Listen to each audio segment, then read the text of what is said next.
This is my 17th year. So I used to joke that my least stressful day in the restaurant world could not compare to my most stressful day in the world of libraries.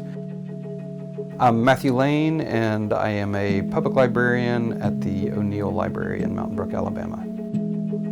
When I started here in 2008, there was a lot of rumbling at that point as far as, was everything going to go digital, or would we be relevant at all in 10 years? And 17 years later, like, we're still relevant. And we offer all sorts of really cool programs for basically from birth to the elderly. My name's Craig. My last name is Scott. So that means I've got two first names, right? Or two last names. So everybody in Gadsden calls me Library Guy. Now, I'm an old geezer, okay? So I've been around libraries for 48 years. I've been involved in the association for a long time, different positions, and then I get the call about becoming president. Sure, nothing ever happens in a library.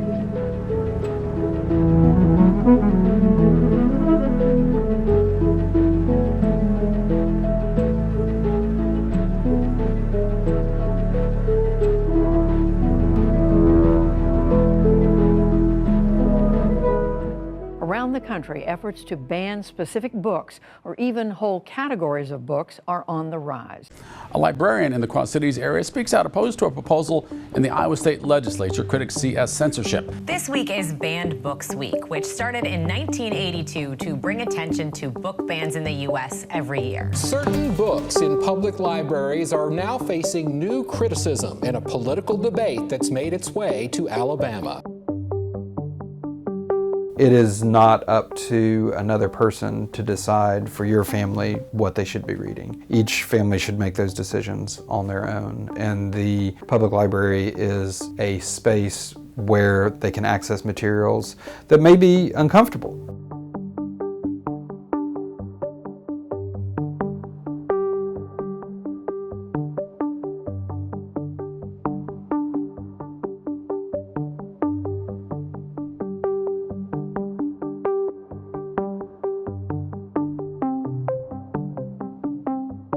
These are things that do not deserve to be censored. They're part of humanity. It's going to increase the incidence of me living in a bubble. Libraries are supposed to host information, good or bad, stuff we agree with, stuff we disagree with. Now, instead of pushing for love, they're pushing for hate.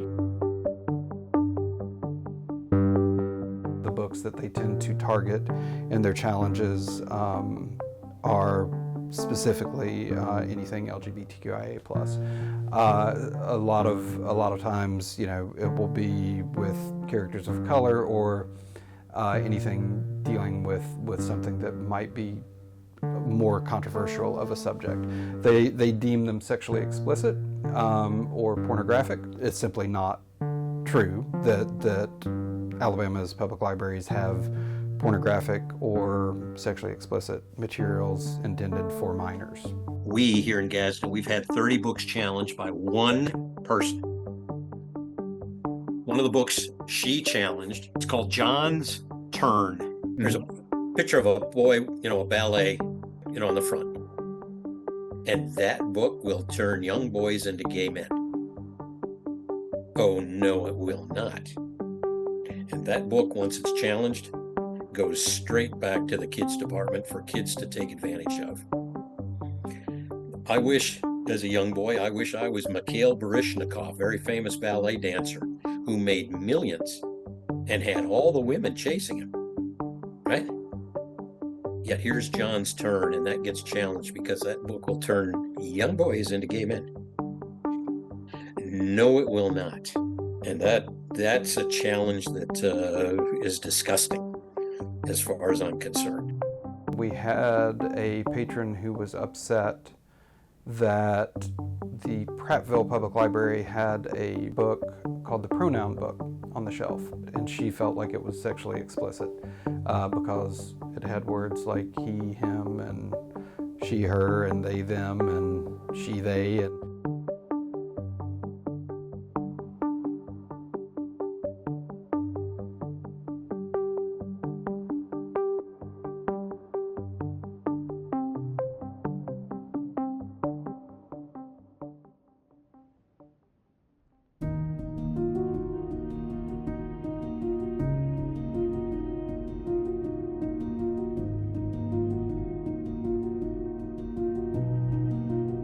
HB4, the way that it is currently written, is targeting libraries so that if a parent took a book to the library and said that she didn't think it should be on the shelf, the library has 15 days to respond to you. If they leave the book on the shelf and you're not satisfied with that, then you can go to the local police municipality and swear out a warrant for the director of that library's arrest. I would say probably 99.8% of Alabama's public libraries have a reconsideration policy and a collection development policy. The bill itself is just kind of overkill and redundant for what is happening, and seems aimed at frightening librarians as far as what books they're going to add to their collection, because if I add this book, there's the possibility that I'm going to be arrested. HB4, if that ever proceeded, the police chief has to send in his investigator to see if there's a real case. That's time and money, right? Same with the police chief. When I told him, "You gonna come in here and read books?" He said, "What are you talking about?" I told him, and he said, "What a waste of time that is."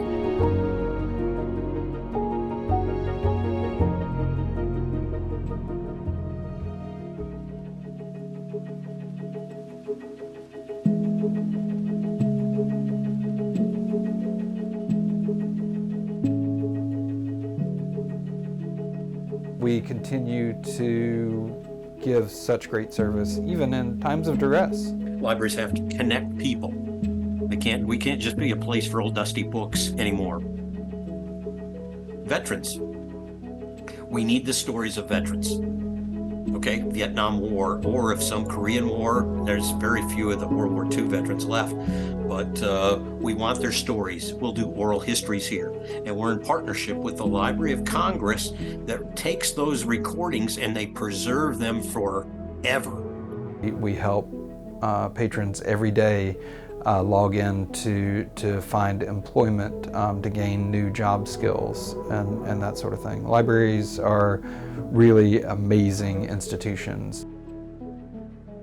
We've got a cafe, but ours is unique, and it's the only one in the country where ours is run and managed by kids with severe cognitive disabilities. These kids are learning a trade, and in fact, since it was started in 2017, the Beautiful Rainbow Cafe, it's called. Over 60 of those students are working in the community here. They're not going to run a business by themselves, but they can help bus tables at local restaurants. They can help in different manufacturing jobs, our local hotels. They can help with housekeeping or maintenance. But you know what? If I'm going to Montgomery, and I've got to be in front of HB4. If HB4 comes out rewritten, guess what? And I've got to go in front of legislators. Guess what I'm going to bring with me? I'm going to bring some cookies and talk to them about the Beautiful Rainbow Cafe. And that's what's happening in libraries, among many other things.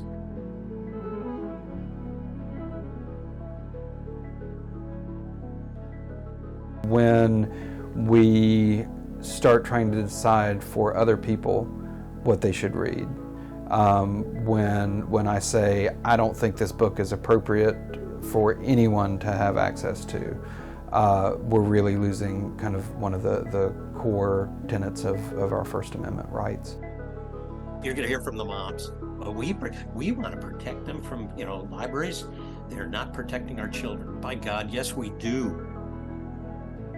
When you look at what a kid can access on their phone that they're carrying around with them in their pocket, it in no way compares to what you're going to find on the shelves of the library. I find it personally offensive that libraries are being considered in the same way as adult bookstores. Like, there is just no relationship at all. I find it, offensive and disgusting. And I've had a lot of people stop by. How can we help? I can't believe what's going on with libraries and all this. Is it really porn in our library? That kind of thing. So, but if the story was told the right way, I'd have the vast majority out here supporting libraries. I have my own personal reading taste. You have your own personal reading taste. It's not up to you. You can make recommendations to me. You might say, that book is awful, I hated it, and then I won't read it. Or, maybe something about your review of it will pique my interest, and I'll want to read it. But it is up to us as individuals to choose what we and our families should read.